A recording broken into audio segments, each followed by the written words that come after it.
my screen.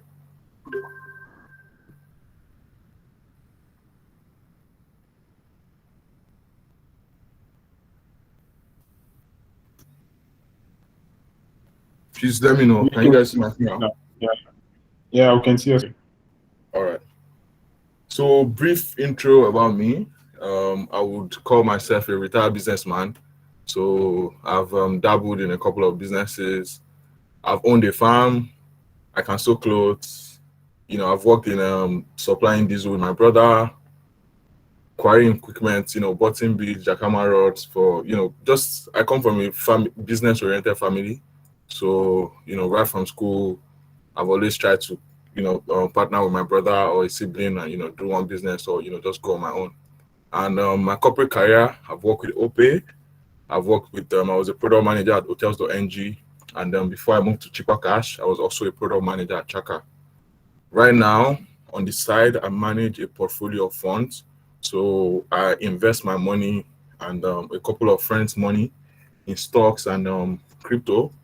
And we're not doing badly. So right now, I'm a passive portfolio manager. So I don't actively collect funds anymore.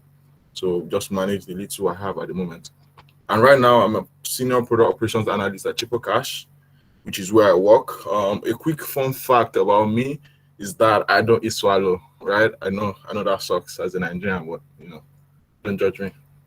So I know most people here are not familiar with the product ops career line. So I think it's just fair for me to just do a quick breakdown of what product ops encompasses, right? So as a product ops analyst, I'm in charge of launch readiness. At ChipperCash, we have a variety of products. We have cross-border payments. We have marketplace where you can buy your airtime, you can pay your subscription bills. We are also live in 8 countries at the moment. So things are always moving fast and changing. Also, other products, we have virtual cards, we have crypto, we have stocks, and so on and so forth. So we have a lot of products and we are live in multiple countries. So as a product ops analyst, I'm in charge of launch readiness for different products and for whatever country we'll be launching in. So I cannot disclose the things that launch readiness entails. That will be disclosing private information. But just know if we're launching a new product, it's part of my job description to be in charge of that. Also, reporting. So when customers have issues, they go to CX. CX cannot solve it. They push to my team. So as a product manager, bug management is actually like 25%, or say, depending on the company, it takes a lot of time. So you won't, as a product manager, you won't have time to actually do building, right? Because you're focusing on investigating customer issues, right? So my team takes that burden off the product managers. So we just manage anything bug. We go directly to the engineers.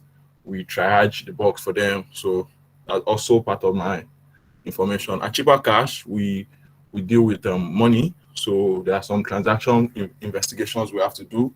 Say we see suspicious activities on the user's account, or a PEP, political exposed persons, carrying out transactions on our platform. So that responsibility of investigating those kind of transactions also falls on me.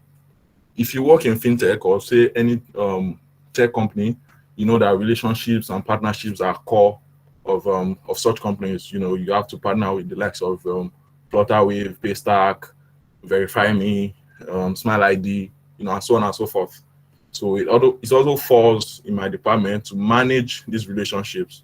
So SLAs for these partners, SLAs for the partner that we manage, that we service as well. So that's one thing I do as well. Trends, managing trends. So seeing seeing that so a lot of users are carrying out fraud. So it's part of my responsibility to catch these trends early on before it gets widespread across our user base. I'm also the intersection between customer support, product engineering, compliance, and service providers. I think I'm boring with my job description, but basically the way I see it is that a product manager is like the mother of a child, while a product ops analyst is the nanny that takes care of the child. So product managers are busy building internally, while my role is customer facing and anything that has to do with the user and our partners. So let's get at it.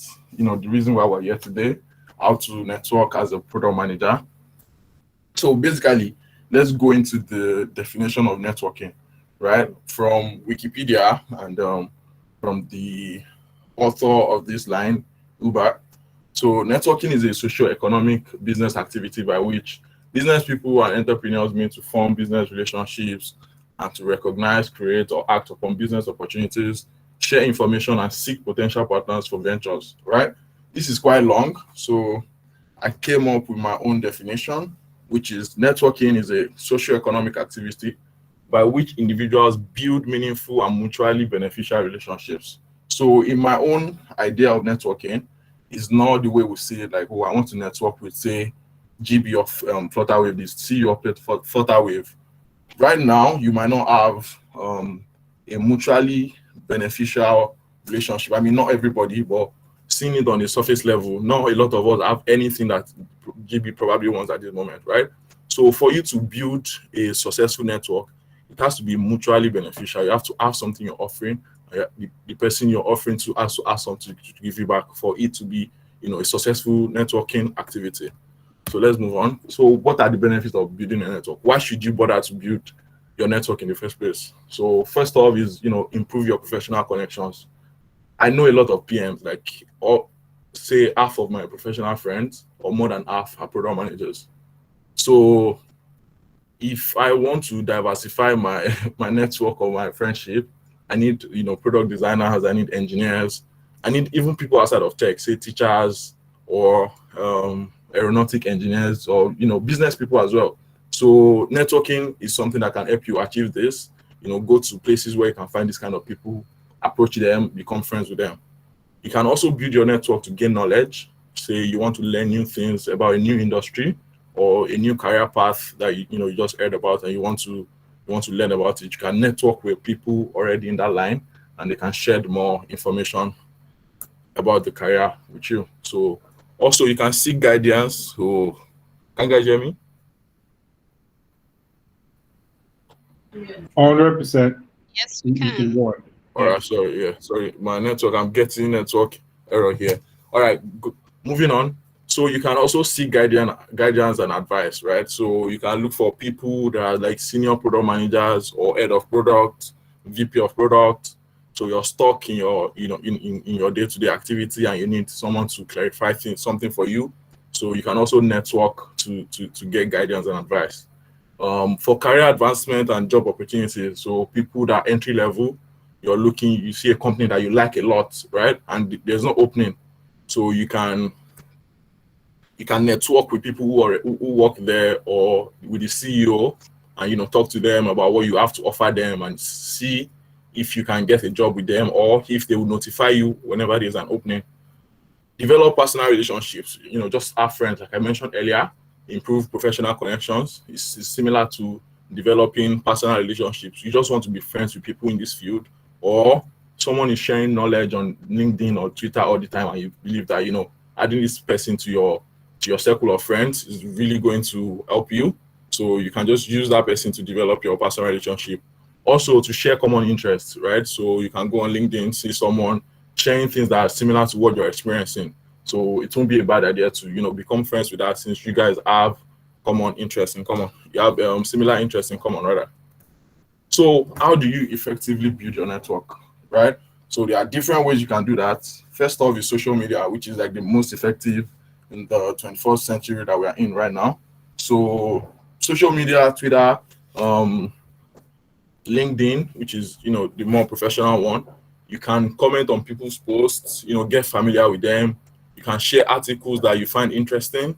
You can also write a post about what you're experiencing, and you can slide in people's DMs. I mean, half of the people here, I think that was how I met them, and we're very good friends. I see them post something online, go into their DM, move from DM to WhatsApp, and then become friends. Attend events. So attending events is actually easy, right? But a lot of people do not make friends. They do not approach people. They do not, They do not make friends. They just attend for attending sake, or they convince themselves that they want to learn.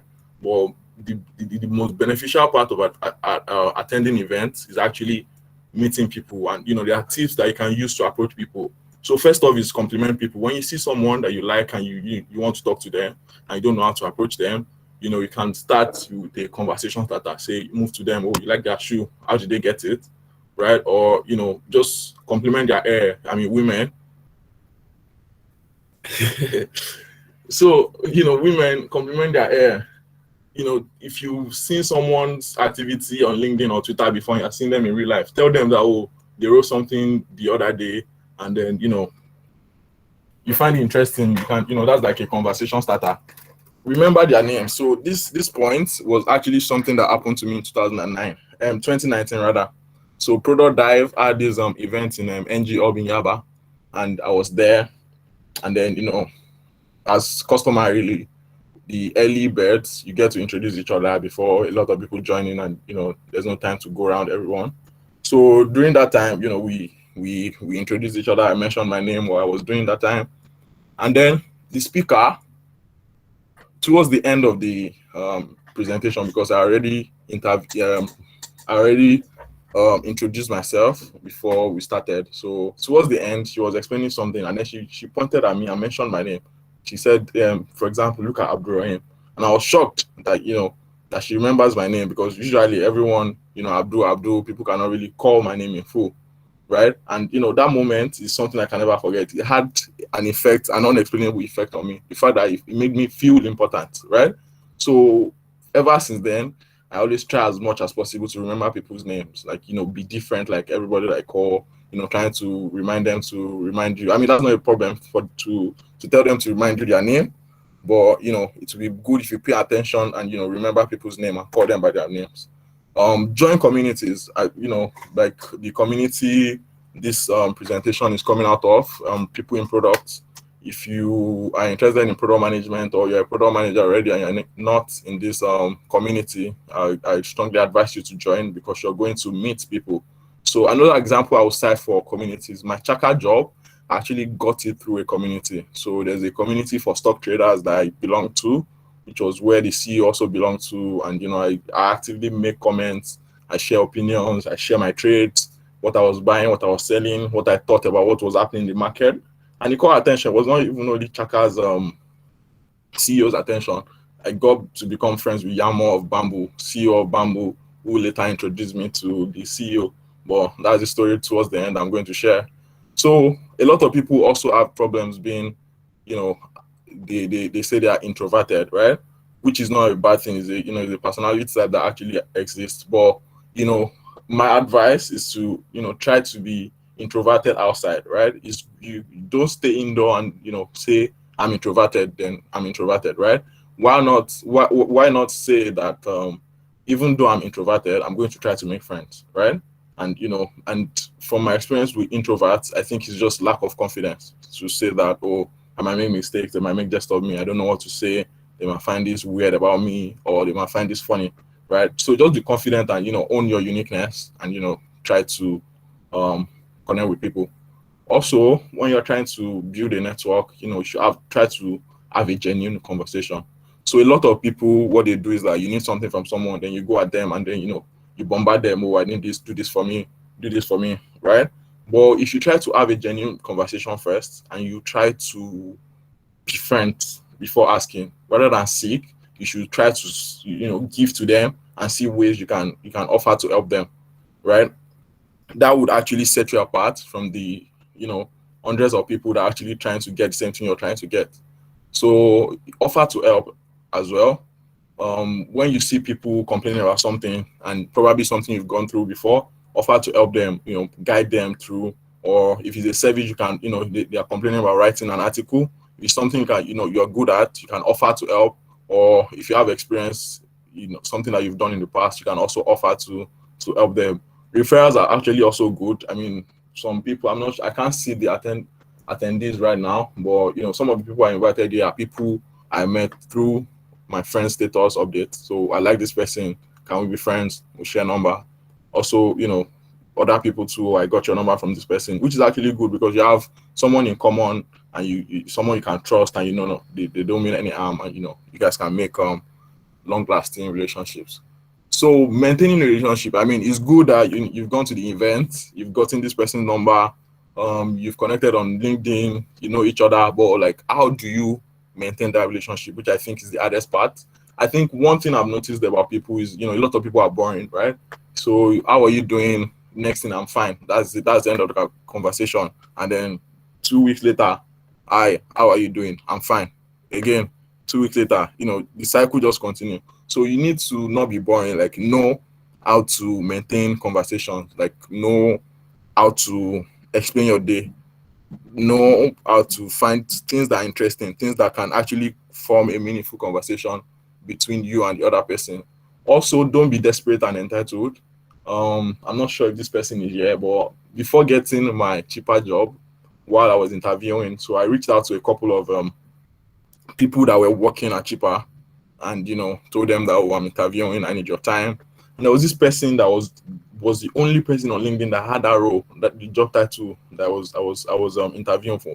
I searched everywhere on LinkedIn, and she was the only person with that title. So I was really desperate to talk to her, right? So I left a bunch of messages, but I didn't get a reply, right? So I was desperate that time, but she didn't say anything until I was close to the end of the interview before she replied. So I felt entitled to her response, but because she didn't reply, I developed something you call a bad blood. Like I didn't like her even coming into the company. I already had mind of things I would do to her because I felt like she was proud, right? Because I felt entitled to her response, and I don't think anybody should do that. People are genuinely busy, and as a product manager yourself, or anything you related to product, or you're working in an early stage startup, you know how crazy things can be and how people can be busy. So the fact that you have time to do these things doesn't mean other people will have this time. And this person I'm talking in particular turned out to be the sweetest person in the world. And also she's very diligent. Her work ethic is just crazy. And I'm happy that I have the opportunity to work with her. So that's just a lesson from that.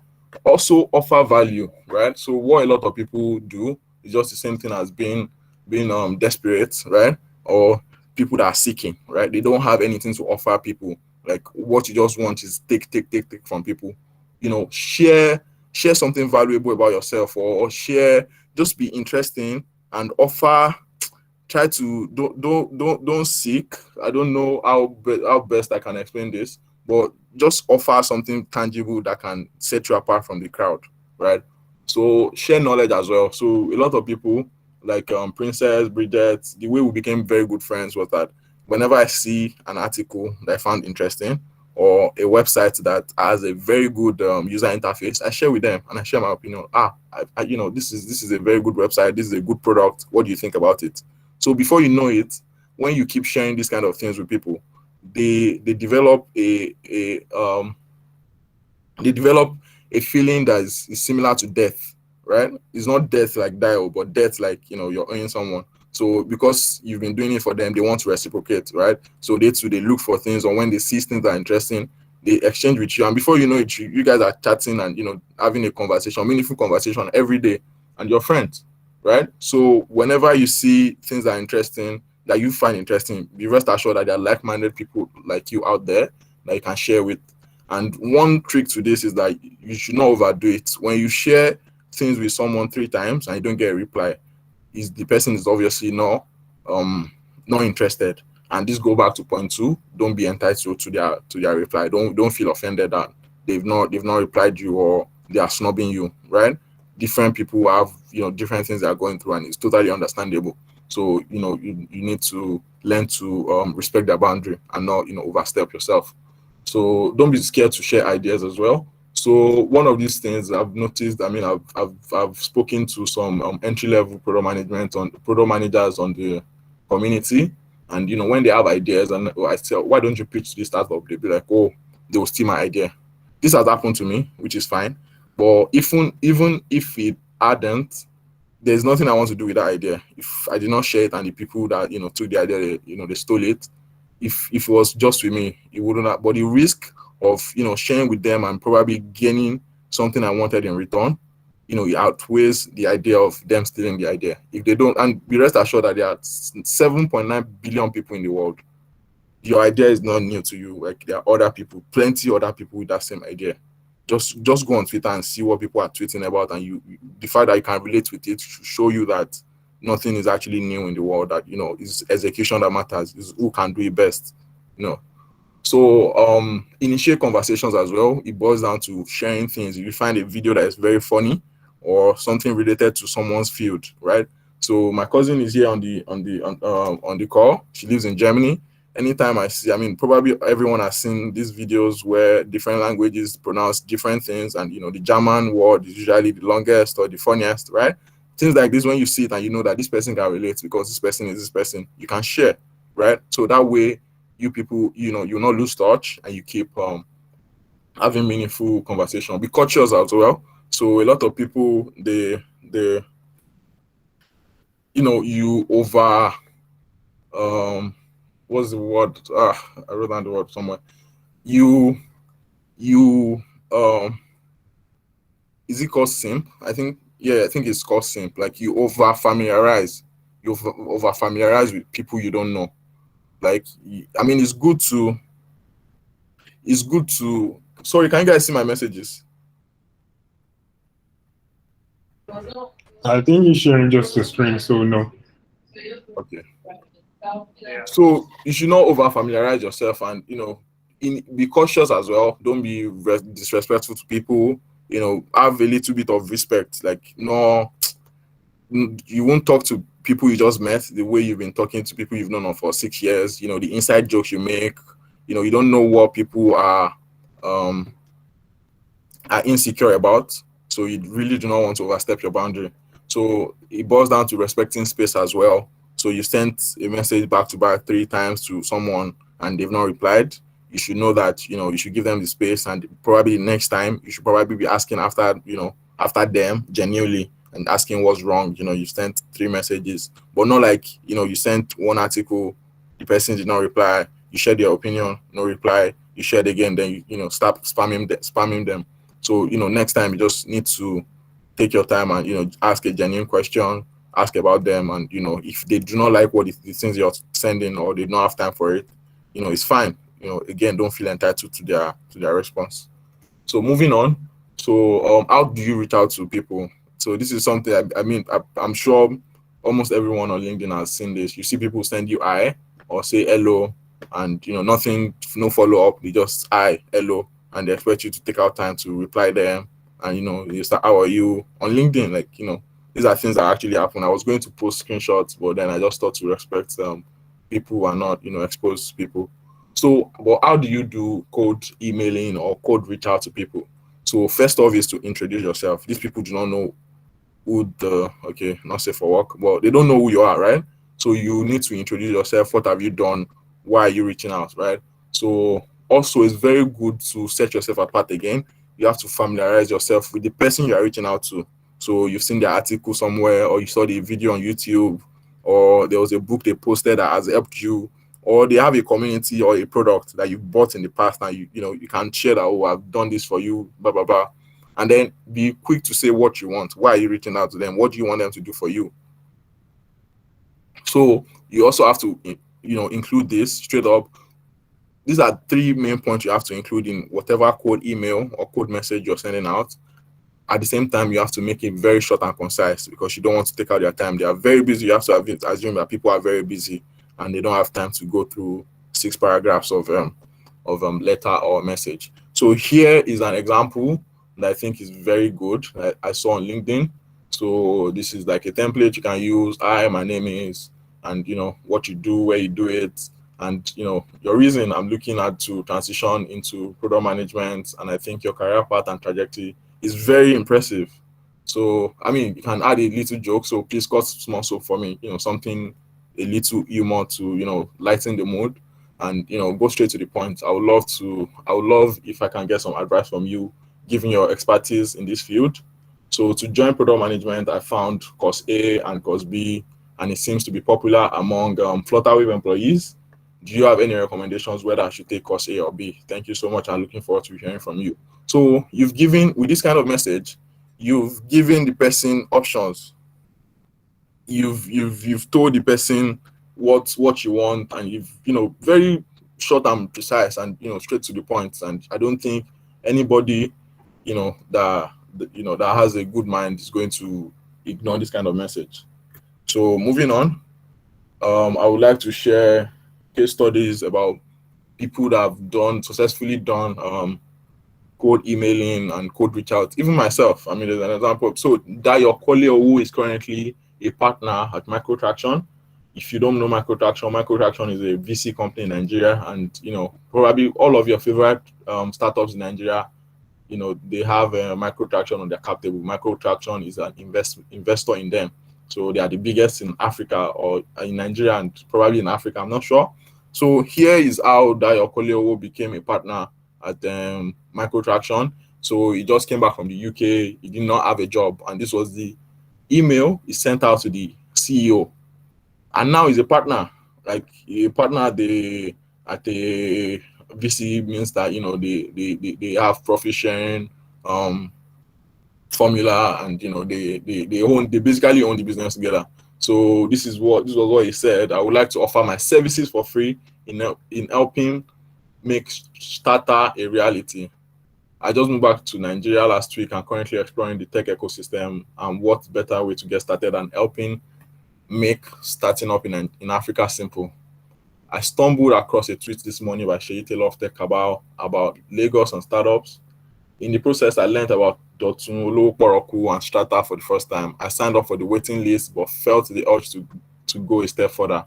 I'm a highly motivated self-starter and lifelong learner who can wear many hats. I left King's College London Medical School 2 years ago before teaching myself to design and code, and was product lead for 2 app projects that were shipped to the UK App Store this year. Ways I could be of help include and are not limited to community management, customer research and interviews, pre-launch marketing.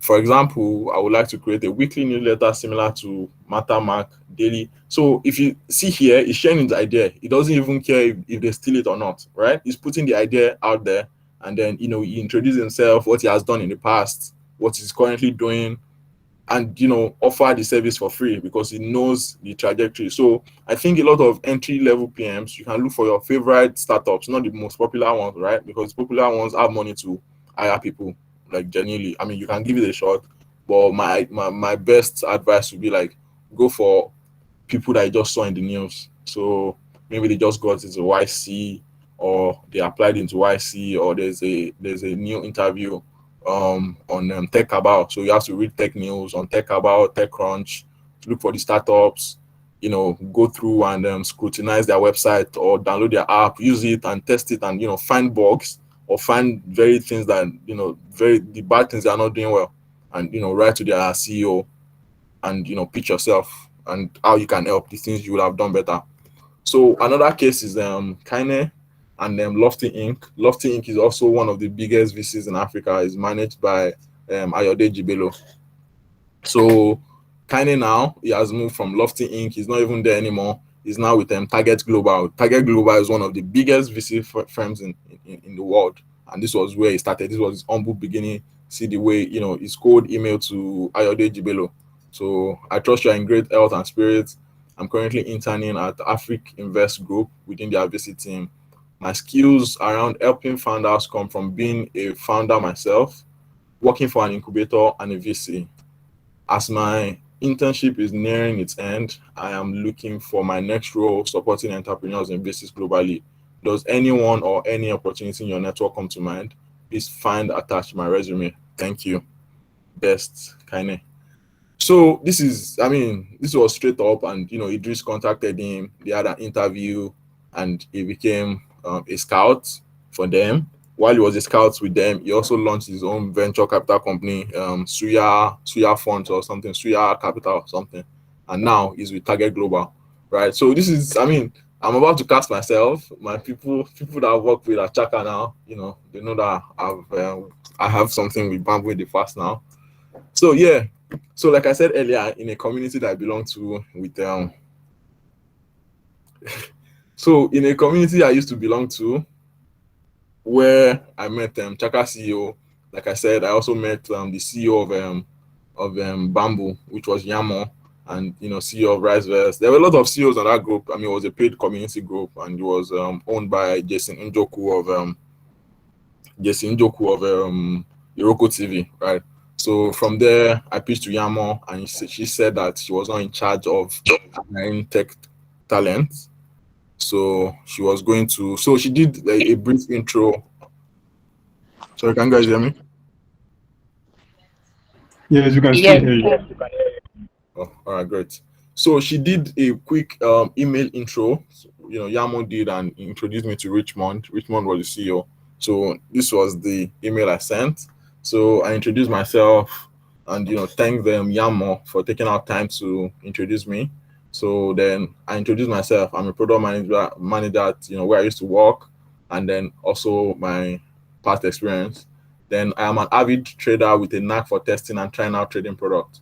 So I listed all the international trading products I've used, and I have experienced the pain points of using local trading products and gain pain points of using products from other parts of the world. I'm well versed in areas of competitor analysis, user surveys, ideation of features, product testing, requirement and user story development, another aspect of product management and development. Here's my LinkedIn. I'm currently looking to explore new career opportunities, and I believe combining my experience as a product builder and my propensity for trading makes me a perfect jigsaw in your product team. Thank you for your consideration. So with this, I actually got to interview with the CEO. I had 2 interviews, and then there was an advisor to the company. That was a product manager. That was a head of product in America. So she also interviewed me, and then they just ghosted me, and I didn't hear anything from them.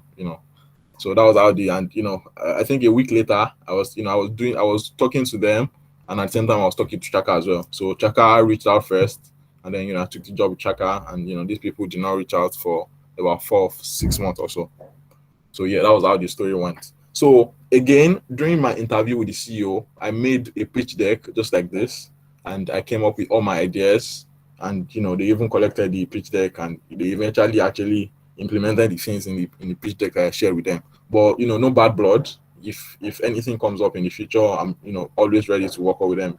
That's the way business is. If I was a CEO, I mean, so that you don't judge me, I won't say I would have done the same, but it is what it is, right? So moving on, there is something that has been trending on Twitter lately about cliques. I don't know. I think half of the people on this platform has probably heard about it. Saying that there's a clique everywhere, and so if you see this, you know, sorry, excuse me, you probably be discouraged from joining tech, believing that you don't believe in any clique, you don't belong in any clique, and you don't know anybody, and you probably never get a job, or if you probably been trying, and you're seeing people, that are not as experienced as you, getting jobs and getting gigs while you have not gotten anything. Truthfully, there are cliques in tech. You have to belong. I mean, people in product, we are a clique as well. Every time you will get discount for things that, thanks to Princess, the founder of the community. She's always fighting for us, and you see there's this course going on. You have 40% off as a community member, or there's a job exclusively or internship exclusive for people in this community. So that's similar to a clique, right? So in every circle of life, there's always clique, but know that if you have value, there's no clique you cannot join. If someone like say Prosper or Temuyiwa, I don't know how many people know Prosper. He has built a niche for himself in software development. If he comes and he wants to join any clique, no one would deny him entry, right? So I think what everyone should focus on is creating value, create something for yourself, build something, write a lot, and something that every other person would want to be seen with, right? So leaving you with the final word, parting words before I close up this session is value. Value has no click, which is what said by the CEO of TechPoint. And my plan for this deck and why this is here again, this is going to be a networking instrument for me. I'm going to share it because he tweeted this on Twitter, and now I'm stealing his quote. and I'm going to share with him in his DM to say, oh, I like your code so much. I quoted in one of my presentations, and I'm very sure we're going to become friends like that. So this is how connections are built. These are like basic things that you can use to just leverage yourself and set yourself apart. So yeah, that's the end of my presentation. Thanks for tuning in and listening to my rants. And yeah, I don't know anything. I beg, don't ask me a question. No. Thank you. Samuel, it'll be over to you. Thank you so much, Abdul-Roheem. I know you said you don't ask a question, but I know a lot of people still have questions. And personally, I have gained a lot from this, especially the part where you said we should be introverted in public, not introverted in the middle in your house, right? Nobody will come and meet in your house. And even if in your house, right, there are still tips that you shared in terms of code networking, code mailing people, and not just saying hi and expecting people would reach out to you. You know, you have to be strategic about everything. So at this point, we still have at least 15 minutes left before we come to the end today. So if you have questions, you can just raise up your hand and I'll call on you so that you can ask Abdul-Roheem your question. Don't worry, the video would be attached to this particular meeting. So if you registered before joining, right? If you registered before joining, by the time you go to your Google Calendar to check, you'll be able to see the video and the slide. They both will be attached together. And you can also check on the channel. If you've not joined the People in Product community, you can join because this slide will be shared in the community as well. So if you have questions, please raise up your hand and Abdul-Roheem is here to take us through.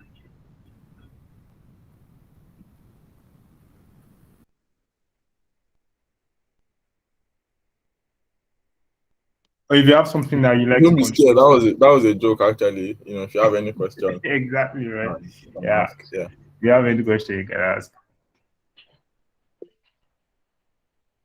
Okay, Princess has a question. At what point do you give up when pitching? I mean, when you're pitching people, right? At what point do you give up? And I think, while you're answering that, someone else has a question as well, but you can answer that first. yeah, so to answer Princess's question, I don't think you should ever give up, right? So if you're on LinkedIn or you're on Twitter a lot like I am, you see people post their testimony of the number of job applications they had to input. You see crazy numbers like 200, 215, and people talking about interview. I mean, even using myself as an example, you know, there are some very dark parts of my past that I do not really, I'm not so confident to share right now, right? So it's just like, you know, if you don't give up, that's exactly what's going to set you apart, because in Nigeria right now, the official statistics is saying that 23% unemployment rate, and we, you know, everyone knows that's a big lie. But even at 23% is massively, like millions of people are unemployed.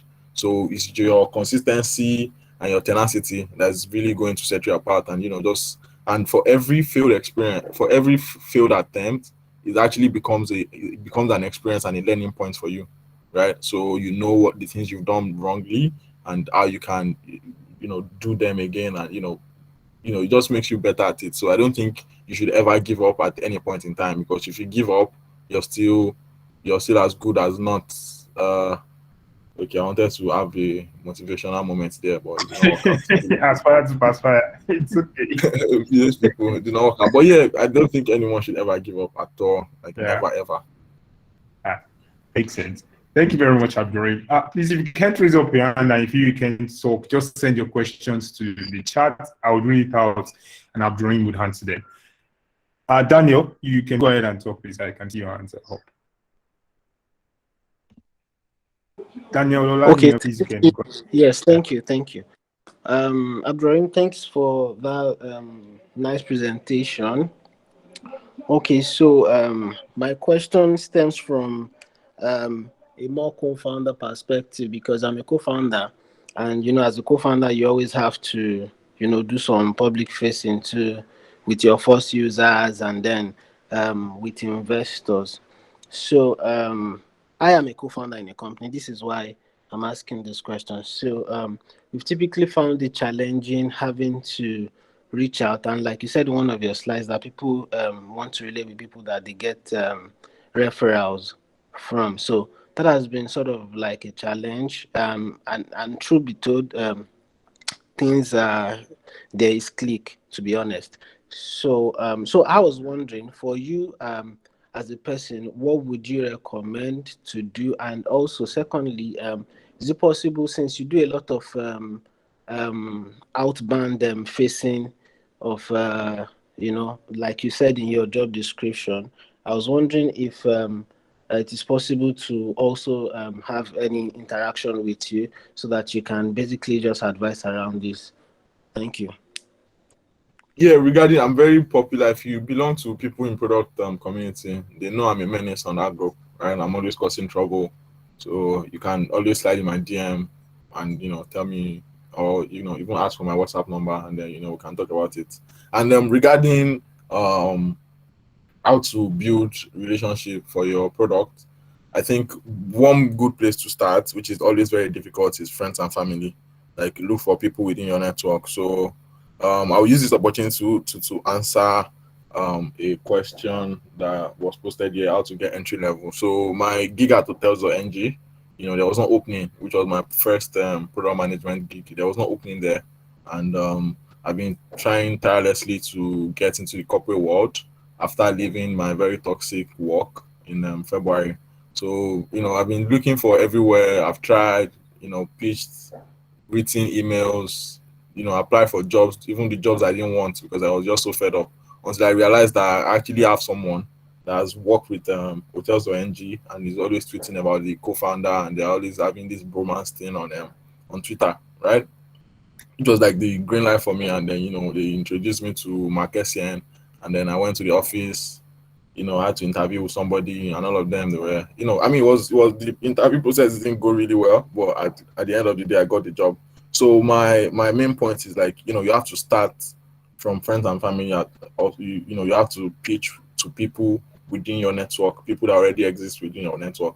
Is that they can help, or they know someone that can help, right? If my friend refers someone to me for a job, and someone just sends a cold email, or someone I see on Twitter, I'm definitely going to take my friend's recommendation over the person that's just coming out to quote to me. So I think you can just start within your circle of friends that already exist, before you now move to people that you don't know. I hope that answers your question. Yes, it does. Thank you very much. All right, no problem. Samuel Toby, someone is asking for the link to the community. Awesome. Can you please? Thank you very much. Thank you very much, Abdul-Roheem. Oh, yeah, the link to the community just follows on Twitter, and the link tree is there. And I think I might be able to add link while we're on this call as well. I'll chat while Abdul-Roheem is answering the next question. I think the next question is from Abdul Samad Elo. From your experience, how do you build something you have little experience about or little knowledge about? How do you build something you have little knowledge about? Yeah, so I think the beauty about tech, the beauty about people in tech, is that everyone is willing to. Sorry, can you guys hear me? Hello? Yeah, we can hear you. Sure, you can go ahead. All right, so yeah, I think the We can beauty hear you, about Abdul-Roheem.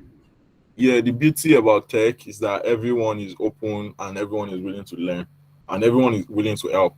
Also, if you worked at a startup before, you know that nobody knows everything. Even CEO self, you see that all of you staff, CEO, we're always struggling and trying to figure things out as we build, right? So there's no perfect time to say, oh, I will start building this thing when I know this, or when I get here. So if you start now, the best thing is to build in public. So on people in product, every time we see people who are still in the ideation phase, and they are trying to validate the idea, and you see surveys every time, and you see people giving recommendations. This comment section is always like 31 comments or 21 comments, and see people telling them how to better organize the survey, or people sharing idea of how they think the product can be better, right? So I mean, we've always known from a young age that 2 words is better than one, or but in this case, over 500 people in a community. So if you build in public and everyone does not know it, we're all winging it, but the collective effort and the effort of a lot of people is way better than one person. So in tech, I think everyone is always, I don't think there's any other industry in the world that has the kind of community orientation that the tech community has. So if you put out your problem, be rest assured that a lot of people, even Twitter, when you connect with people, slide in their DM. I mean, earlier this week, I was recollecting the number of people I met on Twitter, and I didn't even believe that I met these amazing people via DMing and talking to them on Twitter, and so I think you should do that as well and look for people who really have content, people who have something to offer you, and that you can also impact in the process. I hope that answers your question.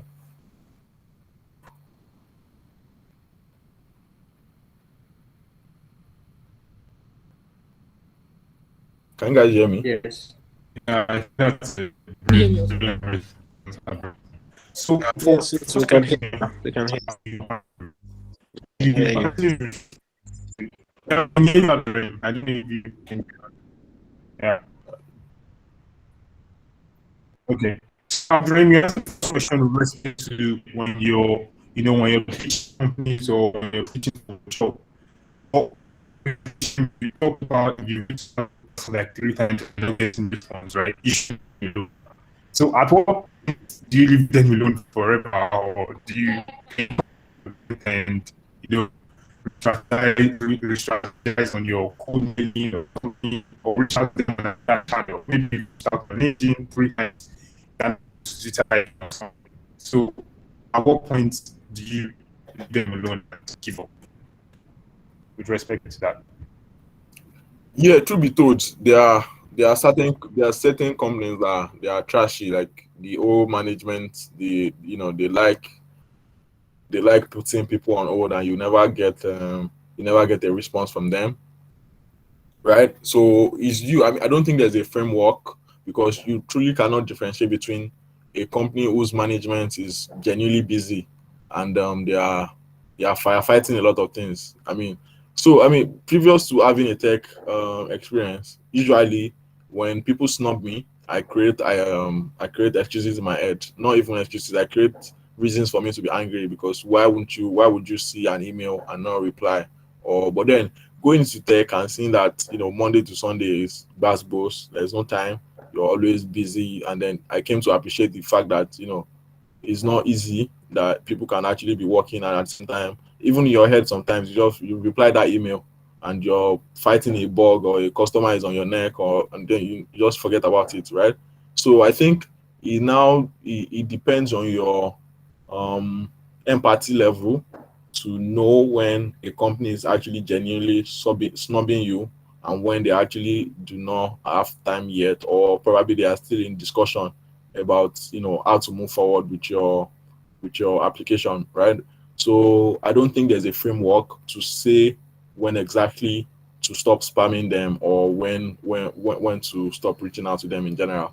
So I think it's left to your discretion and your emotional evaluation, if that's a thing.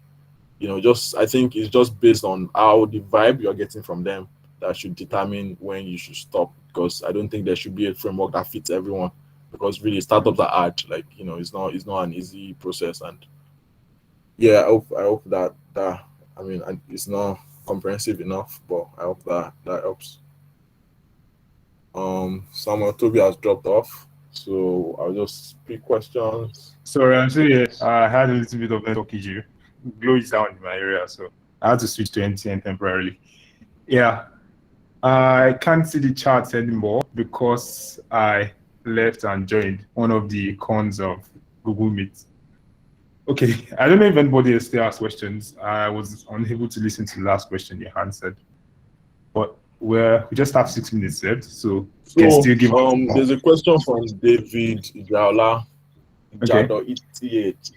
So as you change companies, how were you able to manage relationships at your past jobs? I mean, this is actually something that I've been able to do very well, and I've shared the tip is sharing things that you have in common, right? So I mean, I don't want to cast people, right? But there are people from my previous places of work that are on this call that I just sent them the link, and I even shared the funny tweets I made. I shared with them, and then we laughed about it. So when you see things that you share in common, so for example, Chaka is a stock trading platform. So whenever I see any stock trading news in Nigeria, that's trending, say, the way the CBN and SEC used to have squish in their head that they will block people's accounts. So things like that are things that actually bring you back together. So share the news with them, discuss what you think about it, and express your frustration.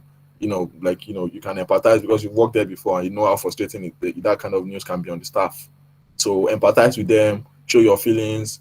Just have you don't have to fake anything to say, oh, because I want to become friends with this person, this is why I'm doing it. Actually become friends, and you will not even have to worry about maintaining any relationship because they will look out for you while you're looking out for them. So even OPE, people who have worked that have moved outside of Nigeria, that are even co-founders now, you know, because you find things that you have in common, things that you from your time working together, your shared interests, the things you've done together. If you see anything that reminds you of it, share with them, or if you see old pictures, right? So this is what I do with people I went to school with. Like if I see that, oh, this person is moving too much away from me, and I see that they are doing things that they are busy, right? Old pictures can bring back memories. So share with them, like, oh, look how you were looking malnourished here. See the way Sapa was chasing you in this picture. And before you know it, we start chatting like we've never left each other. So these are like strategies. Just share something that you share in common, and you will never have to worry about managing relationships. I hope that helps. Yeah, awesome. So Abdul-Roheem, you've been talking a lot from the perspective of people trying to reach, high value individuals, right? But for the person that is being reached, for example, how do you manage your time for you, right? How do you manage your time such that it doesn't feel like you're hearing people? Because I know in the aftermath of this call, you're going to get a lot of DMs, you're going to get a lot of people reaching out, right? How do you manage the people trying to reach out to you? So it's not like it's here, don't fucking kill me situation. So it depends on the vibe, right? If you give me a good vibe, I like sharing my WhatsApp number because I feel more comfortable chatting on WhatsApp. But if I give you my WhatsApp number and I'm not trying to, there's a thin line between over familiarizing and actually not being professional. What I mean is that on WhatsApp, I'm used to people chatting, one sentence each, right? But the last person I shared my WhatsApp number with, I had to press the message the person sent to me. I had to press read more for before WhatsApp can summarize Yeah, a message and add read more. Like it felt like a chore, like it felt like work, right? yeah, So yeah, even though I had the genuine interest to reply this person, being on WhatsApp and seeing that kind of message that looks like an email was not really it for me. So I started procrastinating. Like that, I saw that message as work, and I don't want to work, right? So if you are going to talk to someone and make good use of their time, it's good to prepare your message in an interesting way. Like the example I shared, you see the way I had a little emo to lighten up the message and also make it very short. Like nobody should have to press read more. Yes, it's only breakup messages that people can press read more on WhatsApp on. Right. So if you're not and breaking this up with is someone, just send like very short, concise message that feels WhatsApp, that has the WhatsApp vibe and not email type of vibe or a LinkedIn article type of vibe, right? So that way people can easily find an answer for you and also give people options, right? Messages like "What do you think?" is too open-ended. yeah. Abdul-Rahim, this is what I saw. I think this is blah blah blah blah. Do you think I'm right, or what do you prefer, option A or B? Right? That's more close-ended, and I can actually give you my opinion. It won't look like I have to write 300 words to give you the answer you want. So yeah, I hope that helps. Yeah, thank you very much, Abdul-Roheem. It's just 1 minute left, and I'm happy we've been able to we went from general to more specific on side of someone that wants to reach out to people to the person that will be reached out to. So thank you very much for coming on board. Thank you very much for sharing with us. And if you want to network with Abdul-Roheem, he's on the PIP community, the People in Product community. Let me share Uh, my big tag. I it's beg. yeah. So yeah, you can check that out in the chat box. Also, if you want to join the community, the link was shared in the chat box earlier. But if you didn't get that, you can follow us on Twitter and you would get the link there easily, easy peasy. The response time on Twitter is fast. So thank you very much, Abdul-Roheem. Thank you very much, everybody, for coming on board. And if you have more questions, drop them on Slack. Thanks, guys, and enjoy the rest of your evening. Thanks again, Abdul-Roheem. Thank you. Thank you.